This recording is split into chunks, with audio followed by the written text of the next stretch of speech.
আচ্ছা বলছি, ভূমিকম্প হলো শুনলাম, ফেসবুক খুলতে পারছি না, সারা ফেসবুক জুড়ে ভূমিকম্প ভূমিকম্প ভূমিকম্প। কিন্তু আমি কোথায় ছিলাম? আমি তো একটু টের পেলাম না। আমি এক্ষুনি খেয়ে দিয়ে গিলে গিটে ফেসবুকটা অন করলাম, ও বাবা, দেখছি ভূমিকম্প নিয়ে সারা ফেসবুক রটে গেছে। মানে আমার মতন পাবলিকই কি টের পাইনি নাকি? অবশ্য ভূমিকম্প না ফিল করার একটা কারণ আছে। একটু আগে মায়ের কাছে আমি সকালবেলা খেতে চাইলাম যে মা একটু চিড়ের পোলাও করে দিও তো, খাবো, অনেকদিন খাওয়া হয় না। ওরে সে মাথা খারাপ করা কাণ্ড, যে কি ঝাল দিয়েছে আমার মা।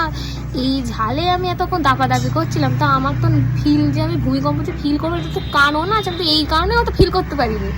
এতক্ষণ আমি ঘরে দাপাদাপি করছিলাম, আমার ঘরেই ভূমিকম্প হচ্ছিল। সো আমি এই ভূমিকম্প কি করে টের পাবো বলো দেখি?